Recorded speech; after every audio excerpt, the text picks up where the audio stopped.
Assalamualaikum warahmatullahi wabarakatuh. Salam sejahtera bagi kita semua.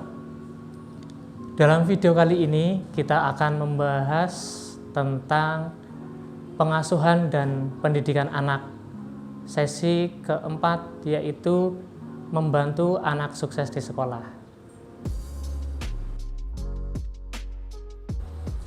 Tujuan dari pembelajaran kali ini yaitu yang pertama memahami pentingnya pendidikan dan manfaat pendidikan sejak dini.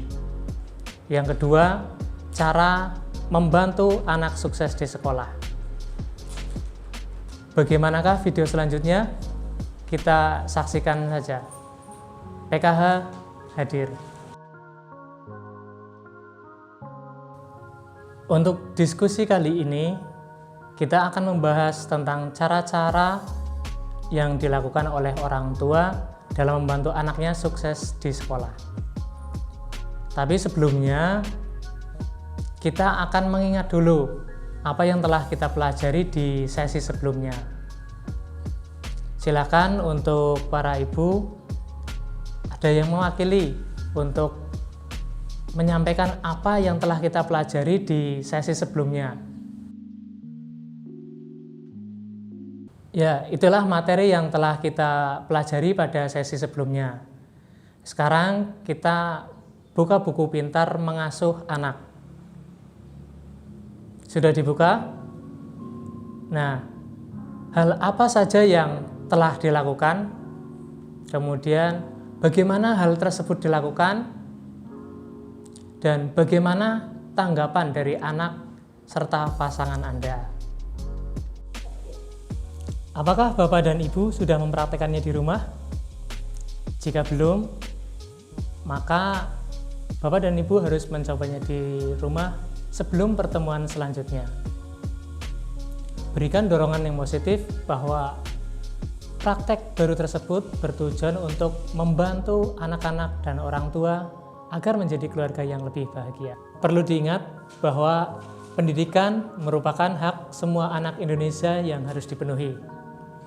Orang tua sangat berperan dalam pemenuhan hak anak atas pendidikan dengan memastikan anak yang berusia sekolah hadir di sekolah.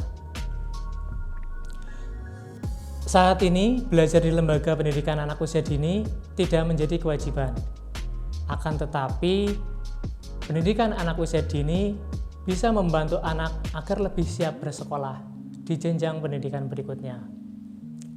Jika anak lebih siap bersekolah, artinya anak memiliki kemungkinan untuk dapat mengikuti pelajaran dengan lebih baik dan memiliki peluang besar untuk menjadi sukses di masa depan. Baik ibu-ibu, kita lanjutkan ke langkah kedua ya. Pada langkah kedua, kita akan berdiskusi tentang pentingnya pendidikan sejak anak usia dini. Kegiatan diskusi ini bertujuan agar kita lebih memahami apa sih manfaat pendidikan anak usia dini, baik bagi anak maupun bagi orang tua. Sebelum kita masuk ke materi, saya ingin tahu, ibu-ibu sudah pernah dengar istilah pesan berantai atau belum? Atau sudah pernah memainkannya di rumah? Ya, kira-kira ibu, pengalaman apa ya yang bisa kita ambil dari permainan pesan berantai? Jika kita melakukan pesan berantai ya ibu, biasanya jika dari peserta pertama membisikkan kalimat ke peserta kedua, namun peserta kedua mendengarnya salah atau berbeda, pasti nanti ya ibu, kalimat selanjutnya yang dibisikkan ke peserta selanjutnya sampai akhir akan berbeda dari awal ya, alias salah. Seperti itu nggih. Sama ibu dengan anak nggih, ketika anak kita tidak kita didik dengan baik, dengan benar sedari kecil, maka ibu jangan berharap nanti anak akan tumbuh menjadi anak yang baik, anak yang sesuai dengan apa yang diharapkan oleh ibu-ibu semua nggih. Nggih. Nah, maka dari itu ibu, semakin cepat anak mendapatkan pendidikan, maka akan semakin berguna juga bagi anak. Nah, salah satu cara yang bisa ibu lakukan adalah dengan memasukkan anak-anak Anda semua ke lembaga pendidikan anak usia dini. Nah, dia jelaskan ya Ibu ya tadi. Jadi semakin cepat pendidikan diberikan kepada anak, maka akan semakin baik pula bagi anak nggih. Nah, selanjutnya kita akan mendiskusikan tentang manfaat mengikuti kegiatan di lembaga pendidikan anak usia dini. Nah, saya ingin tahu, ibu-ibu sudah ada yang memasukkan anaknya ke lembaga pendidikan anak usia dini atau PAUD atau belum? PAUD itu macam-macam ya Bu. Iya, ada TK, ada RA, ada kelompok bermain, ada taman posyandu, dan ada juga yang namanya PAUD. Intinya semua itu adalah lembaga pendidikan untuk anak usia dini. Nah, bagi yang sudah pernah yang pernah memasukkan anaknya ke PAUD, saya ingin tahu Ibu, coba bagaimana Ibu ketika Ibu melihat anaknya itu diperhatikan, bagaimana? Ada perubahan tidak? Perasaan anak setelah masuk ke PAUD itu gimana Ibu?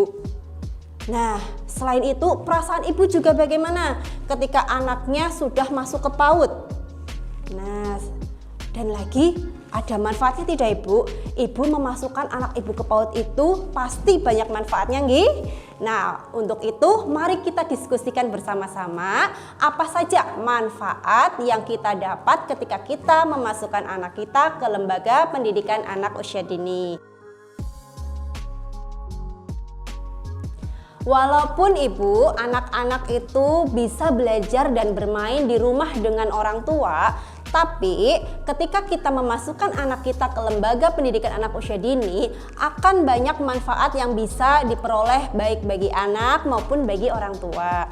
Kenapa Ibu? Karena jika anak tetap di rumah atau belajar di rumah, tidak semua orang tua itu mau dan mampu ya Bu. Tidak semuanya itu mampu memberikan pendidikan yang sesuai kebutuhan anak, yakni misalnya sesuai usia. Kadang kita kan ngasih permainan atau memberikan pembelajaran itu antara usia 2 tahun sampai 4 tahun itu sama ya, padahal berbeda Ibu. Dari kebutuhan saja dari usia 2 tahun dan 4 tahun itu sudah sangat berbeda ya. Untuk itu lebih baik kita masukkan saja anak kita ke lembaga pendidikan anak usia dini agar mereka mendapatkan pendidikan sesuai dengan kebutuhannya.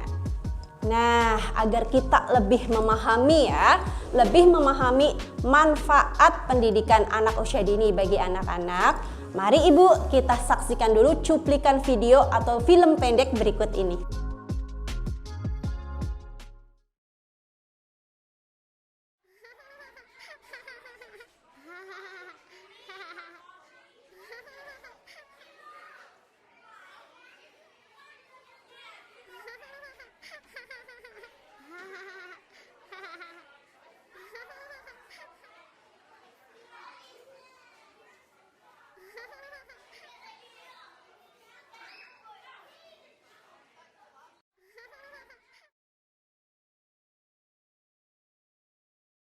Bagaimana Ibu? Sudah selesai kan ya menontonnya ya?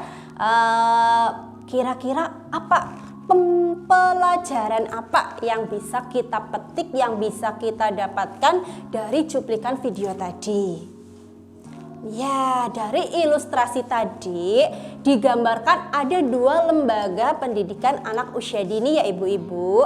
Yang pertama itu anak-anaknya mengenakan seragam, yang kedua anak-anaknya tidak mengenakan seragam.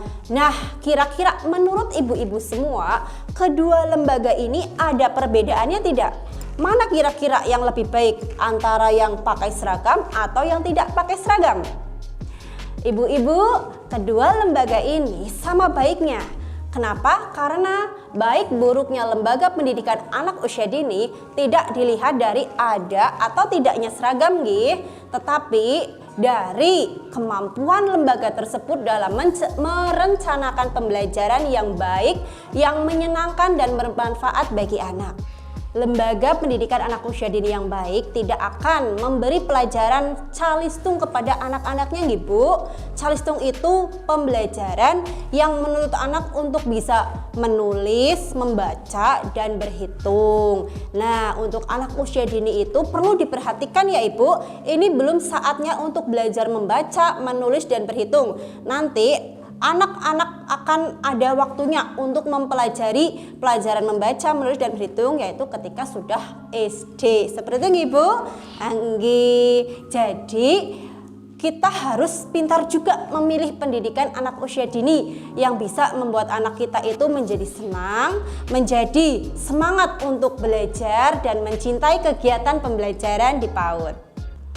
Nah, sekarang agar kita lebih jelas lagi, lebih paham lagi akan manfaat pendidikan anak usia dini, mari kita bersama-sama Ibu, kita simak bersama-sama flip chart 4A tentang manfaat pendidikan anak usia dini berikut ini. Gimana Ibu? Sudah terlihat jelaskah flip chartnya? Sudah bisa dibaca? Nah, sekarang kita baca bersama-sama ya Ibu. Sudah jelas ya Ibu? Mari kita baca bersama-sama. Di sini tertulis flip chart 4A tentang manfaat pendidikan anak usia dini. Nah, ada 2 kolom. Yang pertama manfaat bagi anak dan yang kedua manfaat bagi orang tua. Kita bahas dulu yang manfaat bagi anak nggih. Yang manfaat bagi anak yang pertama, anak terbiasa menjalani rutinitas di sekolah. Yang kedua, anak terbiasa mengikuti aturan. Nah, ini Ibu, kalau biasanya di rumah itu anak bebas ya, anak bebas habis main pergi, terus habis apa pergi nggak pakai diberesin ya. Tetapi ketika anak masuk PAUD, biasanya sama gurunya dibiasakan Ibu. Ketika mereka selesai bermain, mereka diajak untuk membereskan mainan. Ketika mereka selesai mewarnai atau menggambar, pasti mereka akan diajak oleh gurunya untuk membereskan peralatan yang telah dipakai. Itu juga salah satu aturan ya Ibu, aturan sederhana tapi sangat bermanfaat bagi anak. Dan yang selanjutnya, anak mendapatkan pembelajaran yang sesuai dengan usianya. Ini sudah kita bahas tadi nggih. Jadi ketika anak dimasukkan ke PAUD, anak-anak akan mendapatkan pembelajaran yang sesuai dengan kebutuhannya, yakni yang sesuai dengan tahapan usianya. Dan yang selanjutnya, anak lebih percaya diri. Gimana Ibu? Anak-anak yang jenengan semua yang sudah dimasukkan PAUD, gimana? Ada perubahan tidak dari segi mentalnya? Apakah jadi pemalu atau lebih percaya diri, lebih berani? Saya yakin pasti anak-anak ada perubahan, yaitu lebih berani, lebih percaya diri, lebih berani mengutarakan pendapatnya. Nggih napa mboten? Nah, selanjutnya anak mampu beradaptasi dengan lingkungan baru. Selanjutnya lagi, anak lebih siap belajar di sekolah dasar. Kalau ini pasti Ibu. Jadi PAUD itu seperti pemanasan nggih, seperti tahap awal anak itu untuk mengenal belajar. Nah, sehingga nanti anak lebih siap ketika akan dimasukkan ke SD. Anak tidak kaget lagi Ibu, tidak kaget dengan cara memegang pensil warna, tidak kaget dengan gambar-gambar di buku, tidak kaget juga bertemu dengan banyak teman baru. Nah, itu tadi manfaat PAUD bagi anak. Sekarang kita lanjutkan lagi manfaat PAUD bagi orang tua. Jadi selain untuk anak, ada juga manfaat bagi ibu-ibu semua nggih. Yang pertama, bertambah teman. Nggih napa mboten Ibu? Ibu yang biasanya sibuk di dapur, begitu anaknya masuk PAUD ikut mengantarkan bertemu dengan ibu-ibu lain. Kan jadi nambah sedulur nggih Bu? Nggih. Dan selanjutnya, Ibu dapat berbagi pengalaman. Nah, ini jadi ketika Ibu bertemu dengan wali murid yang lain, tidak hanya bergosip sana sini ya Bu, tetapi juga bisa berbagi pengalaman tentang anak-anak, tentang cara mendidik anak, seperti itu Ibu. Nah, selanjutnya Ibu jadi memiliki waktu untuk melakukan pekerjaan rumah. Nah, ketika anak masih di PAUD, Ibu bisa di rumah menyelesaikan pekerjaan rumah yang tertunda. Selanjutnya, Ibu bisa bekerja untuk menambah pemasukan atau mendapatkan tambahan uang. Nah, selanjutnya lagi Ibu bisa belajar cara mendidik anak yang baik dari guru. Sudah jelas ya Ibu ya? Kesimpulannya, pendidikan anak usia dini itu memiliki banyak manfaat bagi anak dan juga bagi orang tua. Untuk itu monggo silakan ibu yang anaknya masih belum masuk SD, yang masih berusia 4-6 tahun, boleh ibu silakan dimasukkan ke lembaga pendidikan anak usia dini terdekat. Nah, sudah selesai ya Bu diskusi kita kali ini tentang manfaat pendidikan anak usia dini nggih. Semoga apa yang saya sampaikan dapat dipahami oleh ibu-ibu semua, dapat dimengerti dan ada manfaatnya nggih. Nggih, masih semangat kan Ibu? Masih dong. Kita lanjutkan lagi ke sesi berikutnya nggih. Kita lanjutkan sesi selanjutnya, itu langkah keempat, pendidikan anak usia dini yang ada di sekitar kita. Ibu-ibu mungkin sudah tahu lembaga pendidikan usia dini yang ada di sini, yaitu ada RA, TK, kelompok belajar, dan PAUD. Nah, itu yang ada di daerah kita. Nah, selanjutnya ibu-ibu untuk membentuk satu kelompok itu 4 atau 5 orang. Silakan monggo Bu. Nah, lanjut ya Bu, kita akan mendiskusikan tentang pendidikan usia dini. Yang pertama itu jarak tempuh Bu, berapa jauh dari rumah ke sekolah, terus biaya transportasi berapa, biaya kegiatan belajar, dan kendala apa yang dihadapi bila anak kita mau ke sekolah anak usia dini, dan bagaimana cara peserta juga menghadapi kendala tersebut. Dan kami ucapkan terima kasih kepada kelompok yang telah memberi tanggapan tadi. Saya ucapkan terima kasih, dan kepada ibu saya sampaikan untuk mensekolahkan anaknya ke lembaga pendidikan anak usia dini.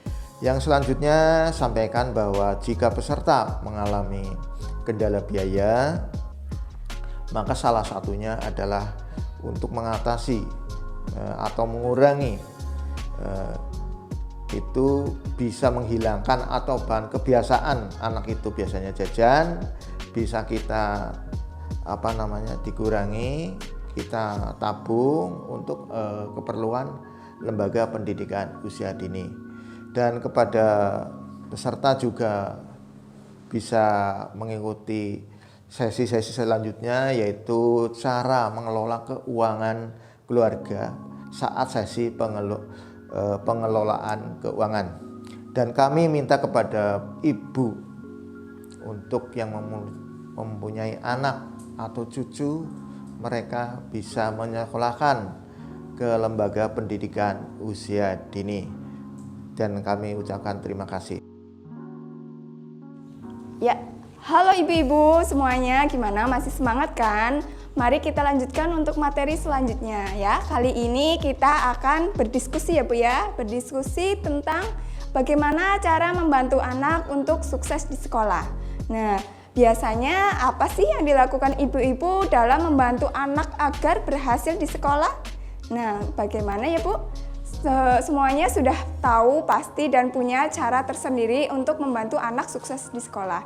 Tapi untuk lebih jelasnya, mari kita lihat flip chart 4B berikut ini ya.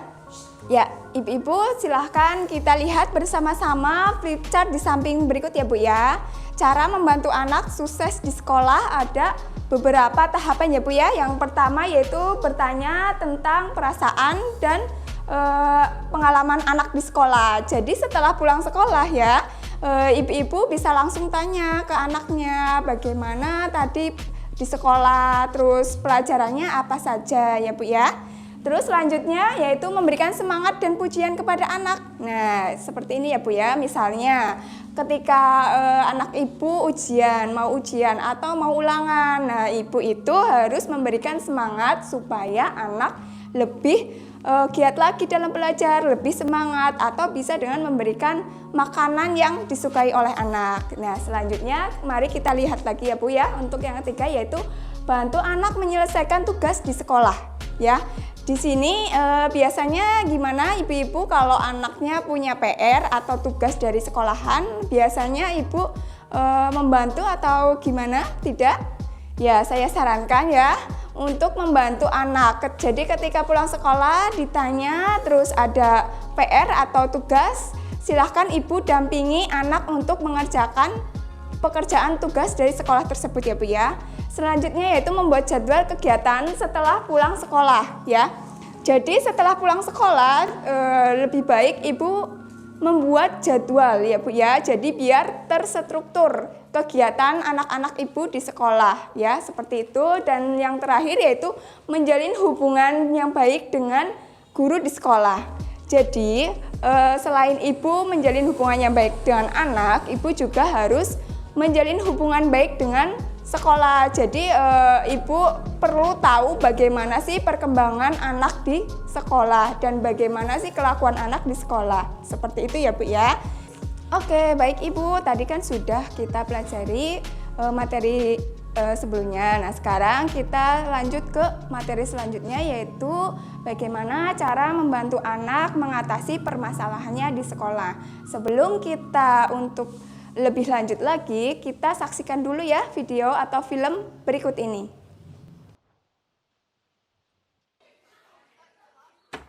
Kamu kelihatan murung. Ada apa, Agus? Teman-temanku menertawakan aku waktu aku bilang ke mereka, aku ingin sekolah yang tinggi sampai jadi sarjana. Ibu mengerti, pasti sangat menyakitkan ditertawakan seperti itu. Tapi Agus, ibu sangat senang mendengar kamu ingin sekolah sampai jadi sarjana. Bapak dan ibu sangat bangga padamu. Tapi kata teman-teman, aku tidak mungkin bisa jadi sarjana karena aku miskin. Tidak mungkin bisa sekolah tinggi-tinggi. Sayang, menurut ibu, kalau kamu tekun belajar di sekolah, rajin mengerjakan PR, suka bertanya, kamu akan bisa jadi sarjana. Bapak dan ibu akan berusaha keras membantumu meraih cita-citamu. Tapi syaratnya, kamu harus percaya pada dirimu sendiri. Meskipun kita miskin, kamu tetap bisa meraih apapun yang diinginkan, asal kamu mau bekerja keras. Mulai besok, katakan kepada teman-temanmu bahwa kamu tidak peduli dengan ejekan mereka. Karena kamu akan bekerja keras untuk menggapai cita-citamu. Kamu mengerti?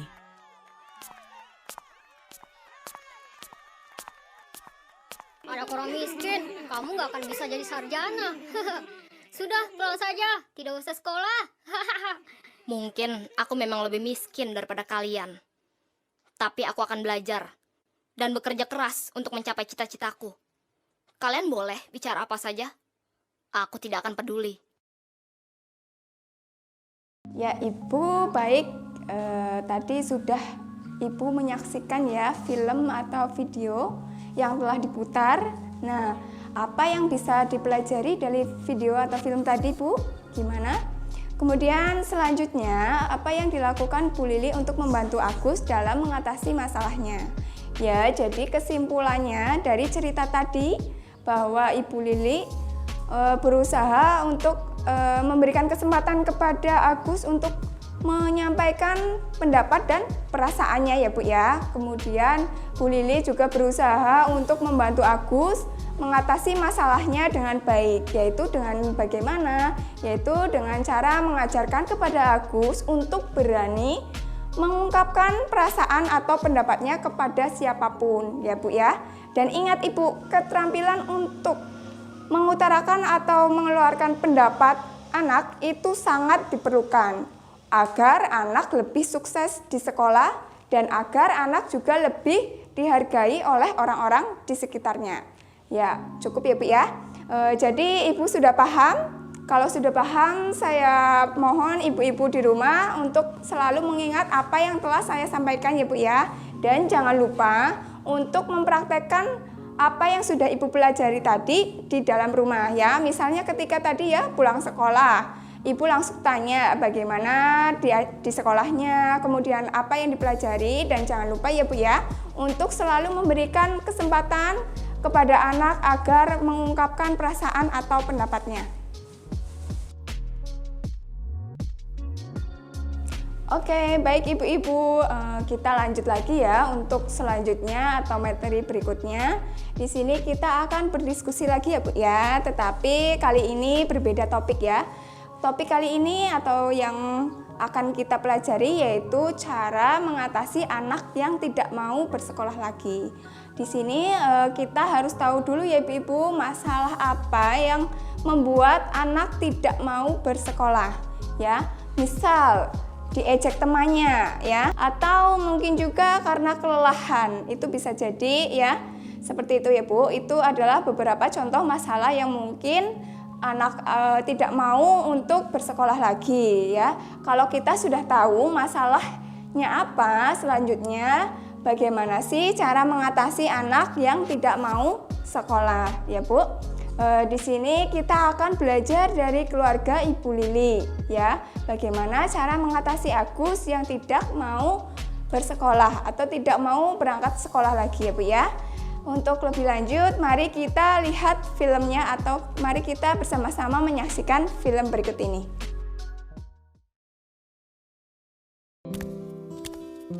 Agus, kenapa kamu belum berangkat sekolah? Ayo cepat berangkat, mumpung masih pagi. Nggak mau. Aku mau pakai tas baru ke sekolah. Tasku ini jelek. Agus, kami tahu kamu ingin tas baru, tapi tas ini kan masih bisa dipakai. Ibumu benar, Nak. Kamu harus tetap pergi sekolah, meskipun belum punya tas baru. Ayo, ibu antar kamu ke sekolah.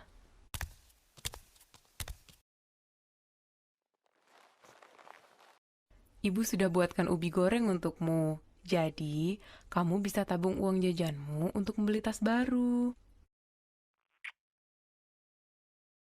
Belajar yang baik ya, Nak. Agus malas pergi ke sekolah. Betul, Bu. Ada saja alasannya. Karena itu, saya ingin bertanya, bagaimanakah Agus di sekolah? Apakah dia baik-baik saja? Setahu saya, Agus baik-baik saja, Bu. Nilainya selalu bagus di semua mata pelajaran, kecuali matematika. Nilai matematikanya memang kurang baik, tapi itu bukan masalah besar. Kalau Agus mau, saya bisa memberi pelajaran tambahan setelah jam sekolah, seminggu sekali. Wah, terima kasih, Bu. Saya akan menasehati Agus supaya dia mau mengikuti pelajaran tambahan matematika. Bagus kalau begitu. Saya senang sekali Bu Lili mau datang ke sekolah dan berdiskusi tentang kemajuan Agus. Apa ada lagi yang perlu dibicarakan tentang Agus? Ada, Bu. Saya mau minta tolong kepada Ibu. Tolong nasihati Agus, supaya dia tidak malu membawa bekal ke sekolah. Saya sengaja membawakan bekal untuk dia, supaya dia bisa menabung uang jajannya. Saya harap Ibu tidak keberatan menasihati Agus. Wah, tentu saja saya tidak keberatan, Bu. Itu justru contoh yang sangat baik untuk teman-temannya. Saya pasti akan bicara pada Agus nanti. Terima kasih banyak, Bu. Sama-sama. Saya senang Bu Lili mau datang kemari. Saya harap kita bisa bertemu lagi untuk mendiskusikan perkembangan Agus.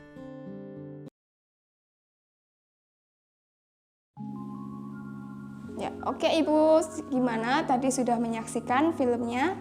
Ya, jadi kesimpulannya ya Bu ya, Bu Lili dan Pak Rusli sepakat agar Agus tetap bersekolah walaupun Agus tidak atau belum memiliki tas yang baru. Kemudian Agus diminta untuk menabung agar dapat membeli tas baru, yaitu dengan cara menabung uang jajannya. Gimana caranya? Yaitu dengan cara Bu Lili menyiapkan bekal untuk ke sekolah supaya Agus bisa menabung uang jajannya ya Bu ya.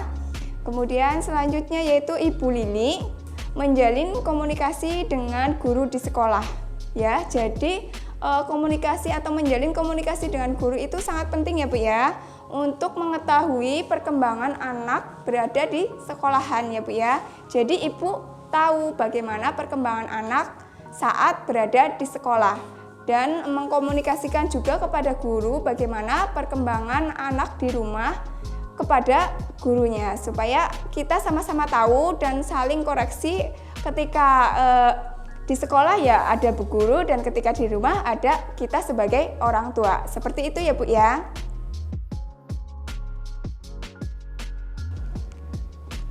Baik Bapak dan Ibu, coba saya minta kesediaannya Ketua Kelompok untuk menyampaikan apa yang telah kita pelajari pada sesi kali ini. Baik Bapak dan Ibu, sekarang coba dilihat buku pintarnya. Buku pintar mengenai pengasuhan anak. Ya, coba dilihat, dibuka. Kemudian ya Bapak Ibu sekalian, mulai hari ini nanti pulang dari pertemuan P2K2 atau mulai besok ya tidak apa-apa, coba dipraktekkan di rumah dengan keluarga ya. Siap Bapak Ibu? Baik, terima kasih. Selanjutnya, memberikan kesempatan kepada anak untuk bermain dan mengingatkan bahwa pendidikan itu adalah hal yang penting untuk masa depan anak. Ya, diperhatikan ya Bapak Ibu, ada flip chart 4, sukses mengasuh dan mendidik anak. Di situ ada gambarnya keluarga, gambar lingkungan dan sekolah. Tetapi kita fokuskan, kita mulai dari keluarga terlebih dahulu ya. Karena untuk menjadi keluarga yang lebih baik itu basicnya dari orang tua terlebih dahulu ya Bapak Ibu. Oke, untuk sukses mengasuh dan mendidik anak, kita mulai dari keluarga dulu. Poin pertama bahwa Bapak dan Ibu itu berusaha menjadi orang tua yang lebih baik lagi. Siap Bapak Ibu? Oke, yang kedua, memberikan perhatian yang lebih banyak terhadap perilaku baik anak. Oke, yang ketiga, tidak menggunakan kekerasan dalam mengatasi perilaku buruk anak. Ya, Bapak Ibu, kalau anaknya melakukan kegiatan atau perilaku yang buruk itu tidak boleh dicubit ya Bapak Ibu, tidak boleh dipukul ya. Kalau pengen memukul coba dipukul sendiri, kira-kira sakit apa enggak? Gitu ya Bapak Ibu. Alangkah baiknya coba dibicarakan baik-baik. Misalnya anaknya nggak mau sekolah, diomongi, adek ayo sekolah, karena pendidikan itu penting, ibu antar sampai sekolahan gitu ya. Nggak mau berangkat sekolah nanti tak tabok gitu ya. Baik Bapak Ibu, kita ke poin yang keempat, yaitu meluangkan waktu untuk bermain, bercerita, berbicara dan mendengarkan anak. Jadi di sini kita juga harus mengajak anak bermain ya, bercerita. Kemudian sebagai orang tua, kita idealnya tidak hanya pengennya itu apa yang kita suarakan itu didengar oleh anak. Tetapi ketika anak bercerita, anak berkeluh kesah, kita juga harus mampu mendengarkan dengan baik. Misalnya seperti ini, si anak itu bercerita, "Ibu, tadi adik main sama teman-temannya begini lah." Si ibu tidak langsung memberhentikan, "Stop dek, berisik," gitu ya, nggak boleh, tapi harus didengarkan. Bagaimana ceritanya? Oh iya, baik, pasti si anak nanti juga akan senang kayak gitu. Kemudian si anak juga harus diajak bermain ya, ketika bapak dan ibu kebetulan punya kesibukan, ibunya harus memasak, cobalah diajak si anak. Misalkan ibu tuh mau bikin sop kan ada banyak tuh bahan-bahannya, ada wortel, ada buncis, ada kol, ada bakso. Si anaknya itu ikut sertakan, "Adek," sambil diajari ya Bapak Ibu, "Adek ini loh, ini yang warna merah ini apa namanya?" Wortel gitu misalnya. Kemudian ini yang bulat-bulat apa? Oh, bakso. Nah, di sini kan kita punya keuntungan ya Bu. Ibunya selesai kesibukannya memasak, kemudian si anak juga tetap diasuh, diajak bermain sambil belajar gitu ya. Selanjutnya poin yang ke 1, 2, 3, 4, ke 5 lah. Sebagai orang tua harus mendukung kegiatan belajar anak di rumah. Apalagi sekarang musim pandemi ya Bapak Ibu, anak-anak kita itu sekolahnya juga kadang di rumah. Jadi kita sebagai orang tua harus mendampingi, kemudian kemudian juga memantau bagaimana tugas-tugas anak kayak gitu. Kalau anak ada kesulitan, silahkan dibantu agar anak juga merasa belajar di rumah itu lebih efektif. Kalau anak misalnya pulang cerita, ibu ini ada tugas, terus ibunya welcome dong, oh iya tugas apa adek gitu, tugas matematika bu susah misalnya gitu, atau yang